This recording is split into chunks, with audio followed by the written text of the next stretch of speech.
প্রতিপক্ষের ডাগআউটে যখন হোসে মরিনহোর মতন একজন মাস্টার টেকনিশিয়ান দাঁড়ানো থাকে তখন নামটা রিয়াল মাদ্রিদ হোক কিংবা অন্য কোনো নাম হোক, কোনো নামকেই বোধহয় তিনি ছেড়ে কথা বলতে রাজি নন। সেটার আরও একবার পুনরাবৃত্তি ঘটালেন হোসে মরিনহো তথা স্পেশাল ওয়ান। রিয়াল মাদ্রিদকে তিনি কি শুধু হারিয়েছেন? না, নাকে দড়ি দিয়ে ঘুরিয়েছেন বললে কি মোটে ভুল হবে? নিশ্চয়ই তা নয়। আপনি আমার সাথে দ্বিমত হতে পারেন, রিয়াল মাদ্রিদের খেলা আপনার ভালো লাগেনি, কিন্তু আপনি কি শুধু রিয়াল মাদ্রিদের খেলা দেখেছেন? আপনি কি বেনফিকার খেলাটা দেখতে পেরেছেন? তাদের শারীরিক অঙ্গভঙ্গিটা কেমন? প্রত্যেকটা জায়গায় তারা গোল খেয়ে পিছিয়ে গেলেও ফিরে আসার যে ক্ষুধা, সেই ক্ষুধাকে আপনি তাদের শরীরে দেখতে পেরেছেন। আর এই প্রত্যেকটা ক্ষুধার পেছনে একজন ব্যক্তি ছিলেন, সেই ব্যক্তিটার নাম হচ্ছেন হোসে মরিনহো, যাকে আপনি কখনোই সন্দেহ করতে পারেন না। ফুটবলে আপনি যতদিন থাকেন কিংবা আপনি ফুটবল যতদিন দেখেন, কিছু মানুষকে কখনোই আপনি ভুলে যেতে পারেন না। তার মধ্যে লুইস এনরিকে একজন, কার্লো আনচেলত্তি একজন, পেপ গার্দিওলা একজন, একই সাথে হোসে মরিনহো একজন। এই নামগুলো আপনি কখনোই ভুলে যেতে চাইবেন না, যে মানুষগুলো একেবারে শেষ অবধি দাঁতে দাঁত কামড়ে এমনভাবে নিজেদের প্লেয়ারদেরকে তৈরি করে, যেটা হয়তোবা আপনি যেখানে ভার ছেড়ে দেন ঠিক সেখান থেকেই তারা শুরুটা করে। রিয়াল মাদ্রিদে যখন হোসে মরিনহো ছিলেন, সেই সময় যে ক্ষুধাটা তৈরি করেছিল এই ম্যাচে বোধহয় বেনফিকার প্লেয়ারদের শারীরিক অবস্থাটা ঠিক সেরকমই ছিল। ম্যাচ শুরুর আগে হোসে মরিনহো একটা কথা বলেছিলেন যে এই ম্যাচটা জেতার জন্য আমি আমার ছাত্রদেরকে একেবারে ঠিকঠাক মতন তৈরি করেছি। মাঠে অনেক কিছু ঘটবে, তবে দিন শেষে আমি আমার ছেলেদেরকে প্রস্তুত করেছি, আশা করি এই ম্যাচটা আমরা জিতে যাচ্ছি। কিন্তু এই জয়টা কেমন জয়, হিস্টোরিক্যাল জয়। একদম শেষ মুহূর্তে গোলকিপারকে তিনি ইশারা করেছেন, হোসে মরিনহো ইশারা করেছেন যে তুমি হেড করতে যাও, তুমি হেড করতে যাও, তোমার ওখানে প্রয়োজন আছে। এবং গোলকিপারকে তুলে এনে সেই গোলকিপারকে দিয়ে গোল করিয়ে শুধু ম্যাচ জিতেছেন না, একেবারে শেষে অর্থাৎ নকআউটে নিজেদের দলকে রেখে দিয়েছেন। এটাকেই বলে ফুটবল। তার মানে লিসবন তথা বেনফিকার মাঠে আরও একটা ম্যাচ হোসে মরিনহো খেলবেন, আর একটা ম্যাচ প্রতিপক্ষের মাঠে খেলবেন। এই তো গেল বেনফিকার কথা। এখন রিয়াল মাদ্রিদের কথা আপনি কি বলবেন? একে তো বৃষ্টি, তারপরে হচ্ছে যেই ধরনের মাঠে খেলা হয়েছে সেই ধরনের মাঠে রিয়াল মাদ্রিদের প্লেয়ারদের বডি ল্যাঙ্গুয়েজটা দেখেন, নিজেদেরকে ব্যালেন্সই করতে পারেন নাই। রাউল অ্যাসেন্সিওর ইয়েলো কার্ড, মানে সেকেন্ড যে ইয়েলো কার্ডটা ছিল, এইটাকে আসলে আপনি ভ্যালিড বলতে পারেন, কিন্তু প্রথম যে ইয়েলো কার্ডটা তিনি খেয়েছিলেন এইটাকে আসলে আপনি কিভাবে তাকে উদ্ধার করবেন, বাঁচাতে পারবেন, সেই সুযোগটা কি আছে? নেই।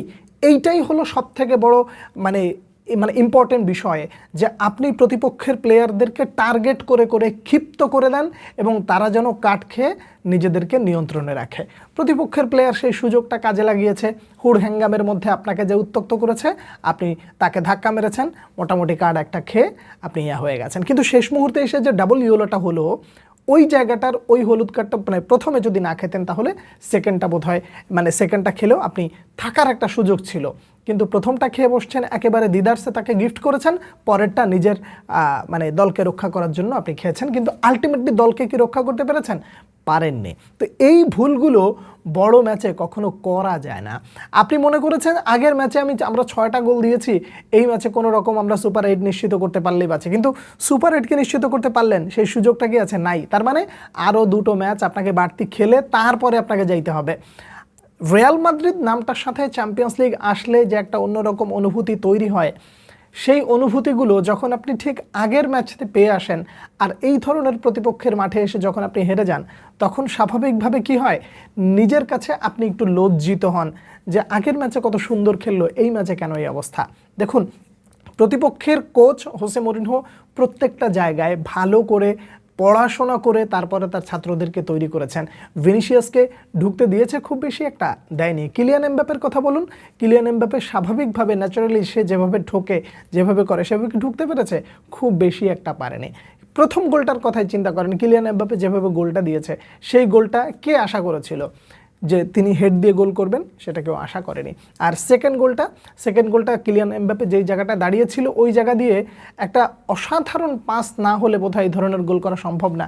কিন্তু দুঃখ তো এই জায়গায় যে এই দলটায় কি কিলিয়ান এমবাপ্পে ছাড়া গোল করার মতন আর কেউই নেই। আর কেউ কি আসলে নেই? কিলিয়ান এমবাপ্পে তো এই কথা মনে মনে ভাবতেই পারেন যে আসলে একার পক্ষে আর কত, এই মানে মানে সিজনের এই পর্যন্ত এসে সম্ভবত খুব সম্ভবত কিলিয়ান এমবাপ্পের পা থেকে 41টা গোল এসেছে সব কিছু মিলিয়ে। এখনও অনেক দূর বাকি আছে, কিন্তু আপনি একটু চিন্তা করে দেখেন যে কিলিয়ান এমবাপ্পে এখন পর্যন্ত নকআউটের যাওয়ার আগে অর্থাৎ গ্রুপ স্টেজ থেকে এখন পর্যন্ত কিলিয়ান এমবাপ্পে যতগুলো গোল করেছে প্রায় 12টার মতো যদি ভুল না বলি। তো এই একজনের উপরে আর কত, আপনি ওই একজনকে একটু সরিয়ে রাখেন তো বাকিদের অবস্থা।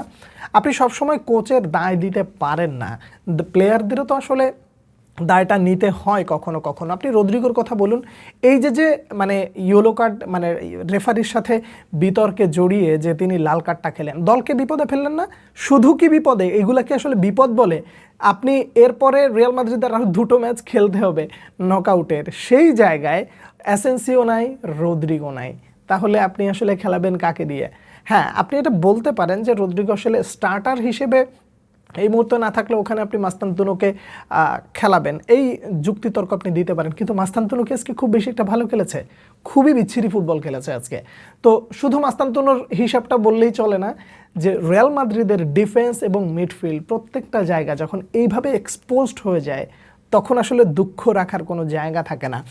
আপনি রিয়াল মাদ্রিদ ভক্ত হন, হতেই পারেন, আপনি রাইভাল ভক্ত হন, হতেই পারেন, কিন্তু বেনফিকার ফুটবলটা আপনি আজকে রাতে one of the best match যদি বলি, কিংবা অন্যান্য ম্যাচগুলো তো আসলে খুব বেশি একটা দেখার সুযোগ হয় না, তবে যে কটা ম্যাচ দেখেছি সেই কটার মধ্যে বেনফিকা বেস্ট ফুটবল খেলেছে। এবং পড়াশোনার যে একটা রেজাল্ট বের করা যায়, আর কোচের ট্যাকটিক্সটাই যে আসলে অনেক কিছু, কোচ যে আসলে ভালো করে পড়াশোনা করে আসে এবং কোচ যে আসলে একটা ভাইটাল ফ্যাক্টর ফুটবলে, সেইটা হোসে মরিনহো ভালো করে বুঝিয়ে দিল।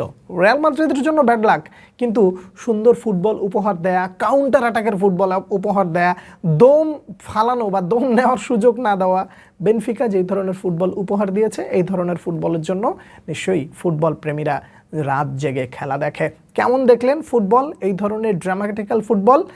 নিজের পক্ষের দল হেরে গেলেও আসলে এটা বলতে হয় যে আপনি রিয়াল মাদ্রিদ হেরে যাওয়াতে বা এত ব্যবধানে হেরে যাওয়াতে হয়তো আপনি দুঃখ পেয়েছেন, কিন্তু এই রিয়েলিটি আপনাকে স্বীকার করতে হবে, তা হলো যে রিয়াল মাদ্রিদ যদি টপ 8-এ থাকতো তাহলে বোধহয় আপনি এত দুঃখ পেতেন না। কিন্তু এটা আপনাকে বলতে হবে যে টপ 8 আর টপ 8-এ না থাকা নিয়ে আসলে খুব বেশি দুঃখ না পেয়ে বরং বেনফিকা যে ফুটবলটা উপহার দিয়েছে সেই সুন্দর ফুটবলটা আসলে আপনার উপভোগ করার কথা, নিশ্চয়ই আপনি সেটা করতে পেরেছেন। কেমন দেখলেন আজকের ম্যাচ? রিয়াল মাদ্রিদের হজবর ল ফুটবল, এবং শুধুমাত্র এই ম্যাচ না, পরে যেই ম্যাচটা আসতে যাচ্ছে সেই ম্যাচের জন্য একটা বিপদ সংকেতের মানে অন্যরকম একটা বার্তা দিয়ে রাখলো রিয়াল মাদ্রিদের জন্য। এই রিয়াল মাদ্রিদ চ্যাম্পিয়ন্স লিগে কোন পর্যন্ত যেতে পারে এই ধরনের ফুটবল খেললে? আপনি আপনার মতামত জানাবেন। পরবর্তী ভিডিওতে আবার দেখা হচ্ছে, সে পর্যন্ত অনেক অনেক ভালো থাকবেন। আল্লাহ হাফেজ।